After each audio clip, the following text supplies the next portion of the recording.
பிஸ்மில்லாஹிர்ரஹ்மானிர்ரஹீம்.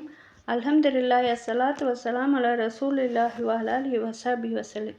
அஸ்ஸலாமு அலைக்கும் வரஹ்மத்துல்லாஹி வபரகாத்துஹு. கண்ணியத்துக்குரிய சகோதர சகோதரிகளை, குர்ஆன் தஃப்சீர் தொடர்ந்து பார்த்துட்ருக்குறோம். இன்ஷா அல்லாஹ் இன்னைக்கு சூரத்துல் ஹதீதுடைய தஃப்சீரை பார்க்கலாம். போன வீடியோவில் வசனம் 9 வரைக்கும் பார்த்துருந்தோம். அதன் தொடர்ச்சியாக இன்னைக்கு 10லேருந்து பார்க்கலாம். அஊது பில்லாஹி மினஷ் ஷைத்வானிர் ரஜீம். பிஸ்மில்லாஹிர் ரஹ்மானிர் ரஹீம். வமா லகும் அலா துன்ஃபிகு ஃபீ ஸபீலில்லாஹி வலில்லாஹி மீராசுஸ் ஸமாவாதி வல் அர்ள். லா யஸ்தவிய மின்கும் மன் அன்ஃபக மின் கப்லில் ஃபத்ஹ் வ காத்தல். உலைக அஅலமு தரஜாத்தம் மினல்லதீன அன்ஃபகு மின் பஅது வ காத்தலு. வகுல்லம் வஅதல்லாஹுல் ஹுஸ்னா வல்லாஹு பிமா தஅமலூன ஹபீர். அளவிலா கருணையும் இணையிலா கிருபையும் உடைய அல்லாஹ்வின் திருப்பெயரால். அன்றையும் அல்லாஹ்வின் பாதையில் நீங்கள் செலவு செய்யாதிருக்க உங்களுக்கு என்ன நேர்ந்தது? வானங்கள் பூமியில் உள்ளவற்றின் அனந்தர உரிமை அல்லாஹுடையது. மக்கா வெற்றிக்கு முன்னர் செலவு செய்து போரிட்டவர்களுக்கு உங்களிலிருந்து எவரும் சமமாக மாட்டார். மக்காவின் வெற்றிக்கு பிறகு செலவு செய்து போரிட்டவர்களை விட அவர்கள் பதவியால் மிகவும் மகத்தானவர்கள். எனினும் அல்லாஹ் எல்லோருக்குமே அழகானதையே வாக்களித்திருக்கிறான். அன்றியுமே அல்லாஹ் நீங்கள் செய்பவற்றை நன்கு தெரிந்தவன். அதாவது மக்கா வெற்றிக்கு முன் செலவு செய்தல் மற்றும் போரிடுவதன் சிறப்புகளை பார்க்கலாம். அல்லாஹ் இல்லை என்ன சொல்கிறான்னா, லா யஸ்தவி மின்கும் மன் அன்ஃபக மின் கப்லில் ஃபத்ஹ் வ காத்தல. உங்களில் வெற்றிக்கு முன் செலவு செய்து போரிட்டவர்களுக்கு மற்றவர்கள் சமமாக மாட்டார்கள். அதாவது வெற்றிக்கு முன் போரிடாமலும் செலவு செய்யாமலும் இருந்தவர்கள் செலவு செய்து போரிட்டவர்களுக்கு சமமாக மாட்டார்கள். மக்கா வெற்றி கொள்ளப்படுவதற்கு முன்பு முஸ்லிம்களுக்கு நிலைமை கடினமாக இருந்தது. நல்லவர்கள் மட்டுமே இஸ்லாத்தை தழுவினார்கள். மக்கா வெற்றி கொள்ளப்பட்ட பிறகு அறியப்பட்ட உலகம் முழுவதும் இஸ்லாம் பெருமளவில் பரவியது. மக்கள் கூட்டமாக அல்லாஹ்வின் மார்க்கத்தை தழுவினார்கள். அவங்கள பற்றி சொன்னா, உலைக அஅலமு தரஜாத்தன் மினல்லதீன அன்ஃபகு மின் பஅது வ காத்தலு. வகுல்லம் வஅதல்லாஹுல் ஹுஸ்னா. அவர்கள் பின்னர் செலவு செய்து போரிட்டவர்களை விட பதவியில் உயர்ந்தவர்கள். எனினும் அனைவருக்கும் அல்லாஹ் நன்மையானதையே நற்கூலி வாக்களித்துள்ளான். பெரும்பான்மையினர் இங்கு குறிப்பிடப்படும் வெற்றியை மக்கா வெற்றி என்று கருதுகிறார்கள். அஸ்ஸாஃபி மற்றும் பலர் இந்த ஆயத்து ஹுதைபியா உடன்படிக்கையை குறிக்கிறது என்றும் கூறினார்கள். இந்த கருத்துக்கு இமாம் அஹ்மது அவர்கள் தொகுத்த அனஸ் ரலியல்லாஹு அவங்க ஹதீஸில் ஆதாரம் உள்ளது. அனஸ் ரலியல்லாஹு அவங்க கூறினார்கள், காலித் பின் அல் வலீத் ரலியல்லாஹு அவங்களுக்கும் அப்துர் ரஹ்மான் பின் அவுஃப் ரலியல்லாஹு அவங்களுக்கும் இடையே ஒரு சர்ச்சை ஏற்பட்டது. காலித் ரலியல்லாஹு அவங்க அப்துர் ரஹ்மான் ரலியல்லாஹு அவங்களிடம், நீங்கள் எங்களுக்கு முன் பங்கேற்ற நாட்களை போர்களை பற்றி பெருமை பேசுகிறீர்கள் என்றார்கள். இந்த செய்தி நபி ஸல்லல்லாஹு அலைஹி வஸல்லம் அவங்களுக்கு எட்டிய போது அவர்கள் கூறினார்கள், என் தோழர்களை தொந்தரவு செய்யாதீர்கள். என் உயிர் எவன் கைவசம் இருக்கிறதோ அவன் மீது ஆணையாக நீங்கள் உஹது மலை அளவிற்கு அல்லது மலைகள் அளவிற்கு தங்கம் செலவு செய்தாலும் அவர்களுடைய செயல்களின் நிலையை நீங்கள் அடைய மாட்டீர்கள். நபி ஸல்லல்லாஹு அலைஹி வஸல்லம் இந்த கூற்றை யாரிடம் கூறினார்களோ அந்த காலித் பின் அல் வலீத் ரலியல்லாஹு அவங்க ஹுதைபியா உடன்படிக்கைக்கும் மக்கா வெற்றிக்கும் இடைப்பட்ட காலத்தில் இஸ்லாத்தை தழுவினார்கள் என்பது அனைவரும் அறிந்த உண்மை. காலித் ரலியல்லாஹு அன்ஹு அவங்களுக்கும் அப்துர் ரஹ்மான் ரலியல்லாஹு அவங்களுக்கும் இடையேயான சர்ச்சை பனு ஜதீமா போரின் காரணமாக ஏற்பட்டது. மக்கா வெற்றிக்கு பிறகு நபி ஸல்லல்லாஹு அலைஹி வஸல்லம் அவங்க காலித் பின் அல் வலீத் ரலியல்லாஹு அவர்களிடம் அனுப்பினார்கள். அவர்கள் அஸ்ஸலமனா, நாங்கள் இஸ்லாத்தை தழுவினோம் என்பதற்கு பதிலாக சஃபானா என்று கூறினார்கள். எனவே காலித் ரலியல்லாஹு அவங்க அவர்களையும் அவர்களுடைய போர் கைதிகளையும் கொல்ல உத்தரவிட்டார்கள். அப்துர் ரஹ்மான் பின் அவுஃப் ரலியல்லாஹு அவங்களும் அப்துல்லா பின் உமர் ரலியல்லாஹு அவங்களும் அவரை எதிர்த்தார்கள். இதுவே காலித் ரலியல்லாஹு அவங்களுக்கும் அப்துர் ரஹ்மான் ரலியல்லாஹு அவங்களுக்கும் இடையே ஏற்பட்ட சர்ச்சையின் பின்னணியில் உள்ள காரணம். ஆனால் சஹீஹ் அல்லாஹ்வின் தூதர் ஸல்லல்லாஹு அலைஹி வஸல்லம் அவங்க சொன்னாங்க, என் தோழர்களை யாரும் திட்ட வேண்டாம். என் உயிர் எவன் கைவசம் இருக்கிறதோ அவன் மீது ஆணையாக உங்களின் ஒருவர் உஹது மலை அளவிற்கு தங்கம் செலவு செய்தாலும் அது அவர்களின் ஒருவரின் ஒரு முத்தளவிற்கு அல்லது அதில் பாதி அளவிற்கு கூட ஈடாகாது. அல்லாஹ் சொல்றா, வகுல்லன் வஅதல்லாஹுல் ஹுஸ்னா, எனினும் அனைவருக்கும் அல்லாஹ் நன்மையானதையே நற்குலியை வாக்களித்துள்ளார். இதன் பொருள் மக்கா வெற்றிக்கு முன்னும் பின்னும் செலவு செய்தவர்கள் அவர்கள் அனைவரும் தங்கள் நற்செயலுக்கு ஒரு வெகுமதியை பெறுவார்கள். அவர்களின் சிலர் பதவியில் வேறுபட்டு மற்றவர்களை விட சிறந்த வெகுமதியை பெற்றாலும் நபி ஸல்லல்லாஹு அலைஹி வஸல்லம் அவங்க சொல்லியிருக்கிறாங்க, வலுவான இறை நம்பிக்கையாளர் பலவீனமான இறை நம்பிக்கையாளரை விட அல்லாஹுக்கு சிறந்தவரும் மிகவும் பிரியமானவரும் ஆவார்.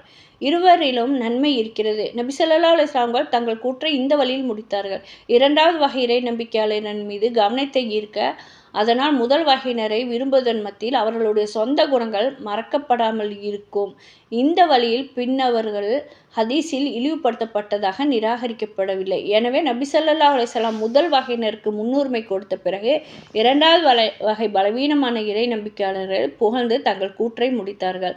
அல்லாஹ் சொல்றான், வல்லாஹு பிமா தஅமலூன ஹபீர், நீங்கள் செய்வதை அல்லாஹ் நன்கறிந்தவன். இதன் பொருள் அல்லாஹ் எல்லாவற்றையும் முழுமையாக அறிந்திருப்பதால் வெற்றிக்கு முன் செலவு செய்து போரிட்ட இறை நம்பிக்கையாளர்களுக்கு அதற்கு பிறகு செலவு செய்து போரிட்டவர்களுக்கும் இடையிலான வெகுமதியில் அவன் வேறுபாடுகளை ஏற்படுத்தினான்.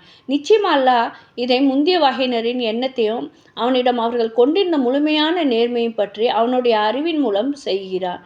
அவர்கள் கடினமான வறுமையான மற்றும் இக்கட்டான காலங்களில் செலவு செய்தார்கள். இது ஹதீஸ் காணப்படுகிறது. ஒரு திரகம் செலவு செய்வது 1,00,000 திரகங்களுக்கு முந்தியுள்ளது. ஈமான் கொண்ட மக்கள் அபூபக்கர் அஷித்திக் ரலியல்லாஹு அவங்களை இந்த ஆயத்தின் பொருளின்படி சிறந்த பங்கை கொண்ட நபராக கருதுகிறார்கள் என்பதில் சந்தேகமில்லை. எல்லா நபிமார்களின் எல்லா பின்பற்றுபவர்களும் மத்தியில் அதை செயல்படுத்தியவர்களின் அவர் தலைவராக இருந்தார். அவர் தன் செல்வம் அனைத்தும் உயர்ந்தோனும் மிகவும் கண்ணியமானவனாகிய அல்லாஹ்வின் திருநாமத்தை நாடி செலவு செய்தார்கள். மனிதர்களில் யாரும் அவருக்கு செய்த உதவிக்கோ கடனுக்கோ ஈடாக அல்லாமல் அவர் அதை தானாக முன்வந்து செய்தார்கள். அல்லாஹ் அவர்களை பொருந்தி கொள்வானாக. அல்லாஹ்வின் பாதையில் அழகான கடன் கொடுக்க தூண்டுதல். அல்லாஹ் சொல்றான், மந்தல்லதி யுக்ரிலுல்லாஹ கரலன் ஹசன ஃபயுலாயிஃபஹுல்லஹு வலஹு அஜ்ருன் கரீம். அல்லாஹுக்கு அழகான கடனாக கடன் கொடுப்பவன் யார்? அவருக்கு அவன் அதை இரட்டிப்பாக்குகிறான். மேலும் அவருக்கு கண்ணியமான நற்கூலி உண்டு. உமர் பின் ஹத்தாப் ரலியல்லாஹு அன்ஹு அவர்கள் இந்த ஆயத்து அல்லாஹ்வின் பாதையில் செலவு செய்வதை குறிக்கிறது என்று கூறினார்கள். இது குழந்தைகள் மீது செலவு செய்வதை குறிப்பதாகவும் கூறப்பட்டது. சரியானது என்னவென்றால் அது அதைவிட பொதுவானது. எனவே நல்ல எண்ணங்களுடன் நேர்மையான இதயத்துடன் அல்லாஹ்வின் பாதையில் செலவு செய்பவர்கள் அனைவரும் இந்த ஆயத்தின் பொதுவான கருத்தில் கீழ் வருகிறார்கள். இதனால் தான் உயர்ந்தோனாகிய அல்லாஹ் மற்றொரு ஆயத்தில் கூறினார், மண்டல்லதி யுக்ரிலுல்லாஹ கரலன் ஹசன ஃபயுலாயிஃபுலஹு. அல்லாஹுக்கு அழகிய கடன் கொடுப்பவர் யார்? பின்னர் அல்லாஹ் அதை பன்மடங்காக அவனுக்கு திருப்பி தருவதில் அதிகரிப்பவன். மற்றும் மற்றொரு ஆயத்தில் அல்லாஹ் சொல்றான், அல்லாஹன் கசீரன், பல மடங்கு. இது 2வது அத்தியாயத்தில் 245 சொல்றார். இதன் பொருள் அழகான வெகுமதி மற்றும் மகத்தான ஏற்பாடுகள். மறுமை நாளில் சொர்க்கம். இப்னு அபி ஹாத்திம் அவர்கள் அப்துல்லா பின் மசூத் ரலியல்லாஹு அவங்க கூறியதாக பதிவு செய்திருக்கிறாங்க. மந்தல்லதி யுக்ரிலுல்லாஹ கரலன் ஹசன ஃபயுலாயிஃபுல்லஹு. அல்லாஹுக்கு அழகிய கடன் கொடுப்பவர் யார்? பின்னர் அல்லாஹ் அதை பன்மடங்காக அவனுக்கு திருப்பி தருவதில் அதிகரிப்பான். அருளப்பட்ட போது அபு தஹ்தாஹ் அல் அன்சாரி ரலியல்லாஹு அவங்க, அல்லாஹ்வின் தூதரே, அல்லாஹ் எங்களிடம் கடன் கேட்கிறாரா என்று அவர்கள் கேட்டார்கள். அதற்கு நபி ஸல்லல்லாஹு அலைஹி வஸல்லம் அவங்க சொன்னாங்க, ஆம் அபு தஹ்தாவே, அவர் உங்கள் கையை தாருங்கள் அல்லாஹ்வின் தூதரே என்றார். நபி ஸல்லல்லாஹு அலைஹி வஸல்லம் அவங்க தங்கள் கையை அவரது கையில் வைத்தார்கள். அபு தஹ்தாஹ் ரலியல்லாஹு அவங்க, நிச்சயமாக நான் என் தோட்டத்தை என் இறைவனுக்கு கடனாக கொடுத்து விட்டேன் என்றார்கள். அவருக்கு 600 பேரீச்ச மரங்களை கொண்ட ஒரு தோட்டம் இருந்தது. அவருடைய மனைவியும் குழந்தைகளும் அந்த தோட்டத்தில் தான் வசித்து வந்தார்கள். அபு தஹ்தாஹ் ரலியல்லாஹு அவங்க தன் மனைவியிடம் சென்று உம்மு தஹ்தாஹ் என்று அழைத்தார்கள். அவள் இதோ நான் என்றார். அவர் தோட்டத்தை விட்டு வெளியேறி, ஏனென்றால் நான் அதை என் இறைவனுக்கு உயர்ந்தவனும் மிகவும் கண்ணியமானவனுமாகியவனுக்கும் கடனாக கொடுத்து விட்டேன் என்றார். அவள், அது ஒரு வெற்றிகரமான வர்த்தகம் அபு அத்தஹ்தாவே என்றாள். பின்னர் அவள் தன் பொருட்களின் குழந்தைகளையும் மாற்றினாள். அல்லாஹ்வின் தூதர் ஸல்லல்லாஹு அலைஹி வஸல்லம் அவங்க சொன்னாங்க, சொர்க்கத்தின் அபு அத்தஹ்தாவுக்காக எவ்வளவு இனிப்பான பேரீச்ச கொலைகள் உள்ளன. மற்றொரு அறிவிப்பில் நபி ஸல்லல்லாஹு அலைஹி வஸல்லம் சொல்லியிருக்கிறாங்க, சொர்க்கத்தின் அபு அத்தஹ்தாவுக்காக முத்துகளாலும் மாணிக்கங்களாலும் நிறைந்த தன் குலைகளை தாழ்த்திருக்கும் எத்தனை பேரிச்ச மரங்கள் அப்படின்னு சொல்லியிருக்கிறாங்க. அதுக்கடுத்து 12வது வசனத்தில் அல்லாஹ் சொல்கிறா, யௌம தரல் முஃமினீன வல் முஃமினாத்தி யஸ்ஸா நூருஹும் பைன ஐதீஹி வ பிஐமானிஹிம் புஷ்ராக்குமுல் யௌமல் ஜன்னாத்துன் தஜ்ரி மின் தஹ்திஹல் அன்ஹார் ஹாலிதீன ஃபீஹா ذلك هو الفوز العليم.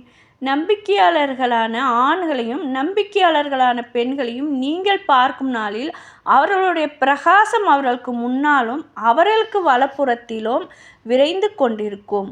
அப்போது அவர்களை நோக்கி, இன்று உங்களுக்கு நன்மாராயமாவது சுவர்க்கத்து சோலைகளாகும், அவற்றின் கீழே ஆறுகள் ஓடிக்கொண்டிருக்கும், அவற்றில் நீங்கள் நிரந்தரமாக இருப்பவர்கள், இதுதான் மகத்தான வெற்றியாகும் என்று கூறப்படும். அதாவது மறுமை நாளில் நம்பிக்கையாளருக்கு அவர்களின் நற்செயலுக்கு ஏற்ப ஒளி வழங்கப்படும். உயர்ந்தோனாகிய அல்லாஹ் கூறுகிறார், தர்மம் செய்யும் நம்பிக்கையாளர்கள் மறுமை நாளில் ஒன்று திரட்டப்படும் இடத்தில் அவர்களுடைய நற்செயல்களின் அளவிற்கு ஏற்ப அவர்களுக்கு முன்னால் அவர்களுடைய ஒளி வருவார்கள். அப்துல் பின் மசூத் ரலியல்லாஹு அவங்க அறிவித்தார்கள், அவர்களுடைய ஒளி அவர்களுக்கு முன்னால் விரைந்து செல்லும். அவர்கள் கூறினார்கள், அவர்கள் தங்கள் செயலுக்கு ஏற்ப சிராத் பாலத்தை கடந்து செல்வார்கள். அவர்களின் சிலருக்கு மலை போன்ற பெரிய ஒளி இருக்கும், சிலருக்கு பேரீச்ச மரம் போன்ற ஒளி இருக்கும், சிலருக்கு நின்று கொண்டிருக்கும் மனிதனின் உயரம் அளவுக்கு ஒளி இருக்கும். அவர்கள் மிக குறைந்த ஒளி உடையவருக்கு அது அவருடைய ஆள்காட்டி விரல் அளவுக்கு இருக்கும். அது சில சமயங்களில் ஒளிரும், மற்ற சமயங்களில் அணைத்துவிடும். இப்னு அபி ஹாத்திம் மற்றும் இப்னு ஜரீர் ரஹ்மத்துல்லாஹி ஆகியோர் இந்த ஹதீஸை பதிவு செய்துள்ளார்கள். அத்தஹாக் ரஹ்மத்துல்லாஹி அவர்கள் இந்த வசனத்திற்கு விளக்கம் அளித்தார்கள். மறுமை நாளில் ஒவ்வொருவருக்கும் ஒரு ஒளி வழங்கப்படும். அவர்கள் சிராத் பாலத்தை அடையும் போது நயவஞ்சகர்களின் ஒளி அணைக்கப்பட்டுவிடும். நம்பிக்கையாளர்கள் இதை பார்க்கும்போது நயவஞ்சகர்களின் ஒளி அணைக்கப்பட்டது போல் தங்களுடைய ஒளியும் அணைக்கப்பட்டு விடுமோ என்று கவலைப்படுவார்கள்.